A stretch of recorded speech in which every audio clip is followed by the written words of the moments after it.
We are here at the residence of Ernesta Greaves, an elderly Barbadian who would have experienced all the excitement surrounding Barbados attaining political independence on November 30th, 1966. And very often when you see interviews like this, you hear from the elite in the society how they participated in getting us on the road to independence.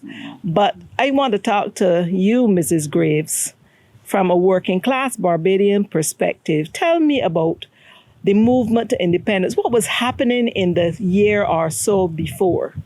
Well, what I could tell you that was happening is everybody was excited and wanted to know what it is, and some people was agitated saying that independence for the Barbados has nothing to depend on, and it was really like the elderly people that really don't understand was very upset at that particular time before it happened. So they said because of bringing even the sugar cane, that they was getting rid of the sugar cane, that whole Mr. Barbadian want to see a blade. That's how they understand it. When he said that he didn't want to see a blade of sugar cane in the country, he didn't mean that sugar cane was not to be grown. He meant that he feel for the people of that era, how they was pregnant and had to get up on the lorry and head the cane in the lorry. That is what he meant. And it burdened him, and he called them a beast of burden because it would look very, very, what I would call the word? It looked very bad, very hurtful. Mm-hmm. And that is what he heard him to say, that it was not, he wouldn't want to see a blade of sugar cane. But it wasn't that. That's how the elderly people before me. And you're well into your 90s. And I am well into my 90s now. I am 94. Mm-hmm. But you talk about how Mr. Barr felt about the laborers who had to cut cane. But what were living conditions like? Did you live in town at the time? I was living where I was living was in Black Rock. And then at that time, independence, I had moved from there and come to Waterhall Land, which is the Lower Bank Hall Crossroad. So then you were in the midst of all of it. Yes, at that time I was married. Mm-hmm. And I had was 1, 2, 3. I was on my fourth child. Mm-hmm. 3. I had 3, 1, 2, 3, 4. I was on my fifth child. Mm-hmm. But what in the lead up to independence, I know that there must have been lots of political meetings all over the place. Did you attend any? Oh, yes. I used to go about behind the meetings and listen to the meeting. But to be truthful, I wouldn't be able to tell you what exactly was being said. Mm-hmm. I wouldn't be able to tell you exactly what was being said, but it was crows. And there was a group that used to walk together, used to come in together. You used to walk to the political meetings? Yes. Sometimes we get a lift. Sometimes it was a gentleman that uses, his family was in the Roxy Gap, and he uses to come on evenings and park there, and we would give him something like a little fee, and wherever meetings in country we would go, he would carry us. So Errol Barrow then was the start of Moses for the people? Oh yes. Hadn't for Errol Barrow, a lot of us could never be where we is today, and I will say that throughout my life. I would not stop praising the efforts of Mr. Errol Barrow towards the poor people. Do you remember anything about the night of independence? Oh yes, I was pregnant then. And I walked from Waterhall, I was living up there then, up to the garrison for the night of the independence. And I tell you that it was a night of rain. And we walked up there with a whole group of us, and we walked to the garrison and saw the ceremony and everything. So you actually saw the flag raised. How did people react when they saw that? Oh, it was a lot of it was a lot of clapping and so, and up there was filled with the capacity. When I tell you people was up there. Even though it was raining? Although it was raining, people still even went. Mm-hmm. Of course it was. It was very, very nice, man. And then when we came back down, we walked home from the garrison. Must have been midnight, after midnight. We walked back down Diesel Hall. And then that time you didn't have to fear because everybody was together. We were in a group. I would got about 6 or 8 people with me next. I would have some. And we had a lot of people walking then. And what about the morning now? It was midnight and the garrison, thousands of people up there. What about the morning? Did they have activities afterwards? Well, I can't remember if there were activities. Like picnics or anything? I can't remember that particular time if they had any picnics. But we did feel joyful.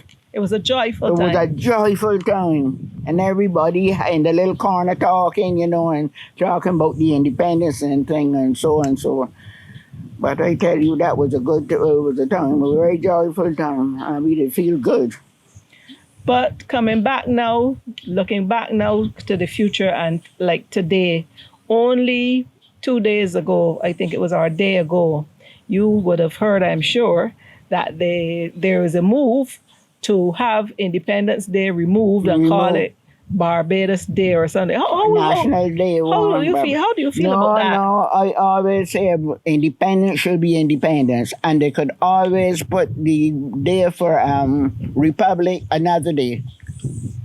What you want? I like Independence Day at the 30th of November because it was that particular day in 1966. I don't agree with the movement. It should be there, and it is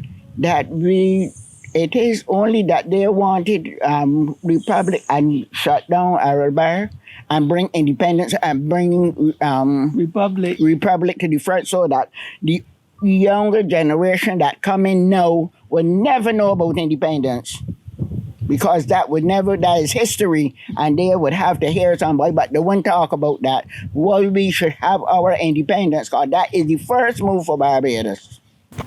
One of the things I want to talk to you, Ernesta, about is how Barbadians are living today as compared to your time. Let's talk about people, how they're raising the children. What do you think about now, how people are raising the children?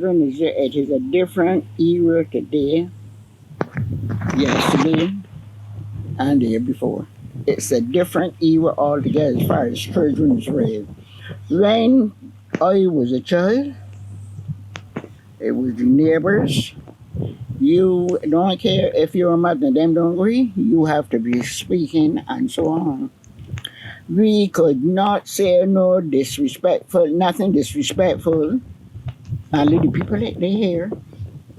Because if they tell your mother you're going to get lashed or you're going to get talked to very stern, who then ready to lash you or slap you around your face, you got to very stern. Nowadays, the children ain't that. They're looking at you and telling you different things and they talk. But you don't know nothing about that. What happened to you?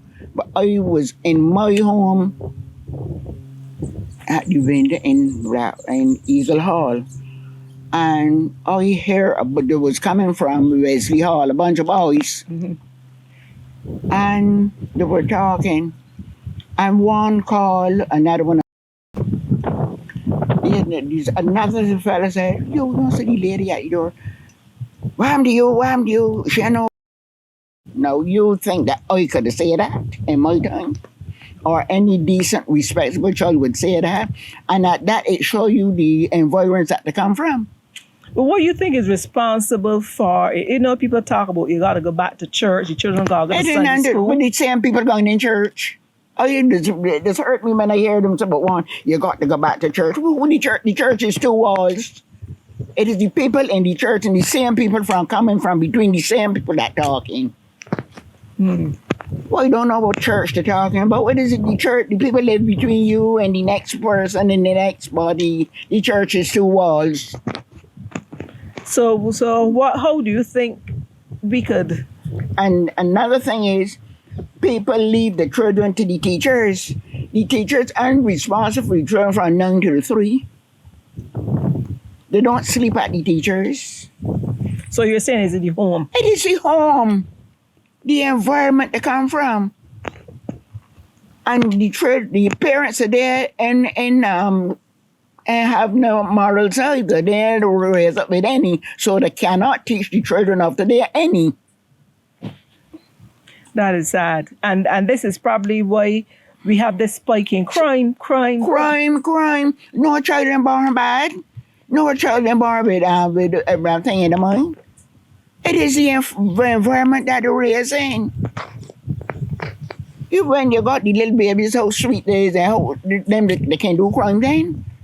But if you don't train a child the way it should go, it cannot be as you would want it today. So you think that we're forgetting the little niceties like lot of little thank things. you, And please. another thing, everything now is today. No. Instant. From your Coffee. time. From your time. Instant. When you ask when your mother saying you will or give you anything, I raise my children, I raise 5. Nobody can complain to me for none of them because I haven't done anything. I carry my children to town on evenings, like you carry no children, give them a little walk, and then you carry them in the park. I tell them from home, let me tell you something. What you see in front, you don't interfere with. Wait until what I give you. And them children come along with that. I was witness a lady with a child. She had a pack of popcorn and the child was eating the popcorn. Come along. She saw a tray with sweets and she went grabbing at the sweets. I would never remember that. And she started to get on bad and the mother lift her up. And what you think she done? Take the whole bag of popcorn and sand the mother face and all down on the ground. That could not be my child. So you believe in flogging? That could not be my child with the slap that I put in her. She would sit in Lord's Prayer backward if she didn't know it. You understand? And you talk about the Lord's Prayer. You know, a lot of children don't know. Don't say Lord's Prayer. You don't get that now as one time. When I was going to school, it was standard. I went from lower primer, I can remember, because I used to cry behind some girl the other going to school. And I went to school when I was 4 years old. And it was lower primer. And we had teachers. The children is like up in 7th standard and pass and like waiting to go home for December, go out the class, would teach them there and notice them because he ain't got nothing to do with them. Them running about and rolling up on the floor. Then you put when you come now to 5 years old, you're going in primer. And we used to say the teacher, the Lord's Prayer, the teacher to write the A, the B, the C, and all them things. And my mother, when at night used to teach me, I had to say my prayers before I go to sleep. My mother used to make me say my prayers. The hardest thing I could remember, but I get it in, was the belief. But the Lord's Prayer, I learned to say them from the time I was going to school. For 5 years, and my mother, you got to say your prayers before you go to sleep. You ain't getting up in that bed and cocking up and telling me that you ain't saying no prayers. You have to say it. Have to say your prayers. When you come out on mornings, everybody you say morning. Mommy, ma. I used to call my mother ma. And daddy. I used to call the old man daddy. He was not my father, but he was more than a father to me. A very respectable man. And I raised with him till I come to a woman. I know you're talking about the saying that he was not your father. In those days, when you were young, a young woman, how men used to court women? You had to go and tell their mother and the father. No, but other people. But I know me, when I was the age, I know my I can't tell if I tell you I like him. But he follow somebody must tell him where he live. He must used to see me. And somebody tell him where he live. And I can remember the morning I was cutting work on the bed. You were a seamstress. I was cutting work on the bed. And my mom tell me look up. When I look up, I saw the man coming up, yeah, and parked the bicycle below at another house and going up the walk. Mm. So when I said, "Hey, what you doing up here?" And he looked up, I said, "Oh, I thought you live further down." And then that's how he come to my where I live. And my one was from a Rosemary. To be truthful, I was so frozen. I was so frozen. I was so frozen. He came in, he talked, and he went along. I think another time he came again. And then he started coming and he introduced himself to my mother and father. And then I think he wrote a letter to one of them. He wrote a letter to, yes, Mr. Payne. That's how he come in. Mm. Well, you used to write letters then. Yes, he was had to write home. But no, you're supposed to, because I think that writing letter was further down before me. Before you, but he still stuck to that. It. Yes, he done it. But I really and truly didn't expect, because I never tell the man that he look yet. Well, it's after, after we come into the North that and get great. But I don't know. He come straight. So that was mine. And 12 cents for the circle. Oh, you paid that circle. Yeah, people don't know that about that. 8 cents for the pet and 12 cents for the circle. Circle is very good in VIP. Yes. And I am telling you, we used to go to that when you see bank holiday. And at that time, it was, what do you call it? Lord, I don't remember. It was the Civic was in fashion at the top of Swan Street on the left hand. So to go down, turn down High Street. And we used, that time you could go once in the lodge. They had a lodge. That days we used to go to the lodge. And once on the lodge, you could take anything from the Civic. And that time we used to go to the theater. And when we come out, the theater would overgo down somewhere at 8 o'clock. And we would run for the bus. And that time the buses used to park in the above sign up by where Nelson moved from. There where the many places that the treasury treasury building at the top of Broad Street. Yes, right there. Yeah, and there was a parking space. And where we used to go? Down at a place down there where Queens College is. They call down there, down Constitution Road. And you used to have dances there from 7 to 12. Mm-hmm. And I had a cousin that Rich was the fellow used to call my mother Ann. I wanted to go and see this dancing and thing, but I can't go because when 12 o'clock I got to be home a long time because my mother knew to get over when 8. Mm-hmm. But it was me and more girls from down my side. And once I see Granville, I gone. And we would go there where I learned to dance. Mm-hmm. The Goodwill League. Mm-hmm. That's the name of the place. The Goodwill League. And we would go up there to the dance. And I can't remember whoever called it, because that time it got quartets and different things.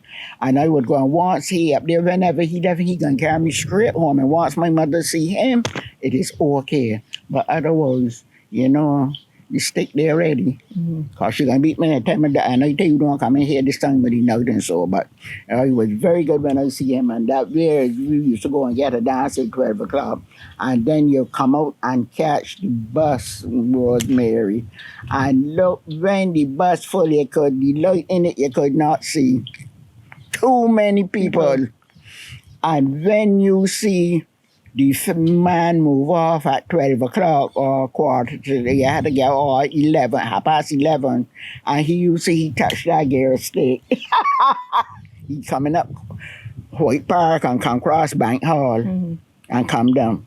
Girl, you can see the people, and when you see touch that gear stick, in 5 minutes, I in the hall.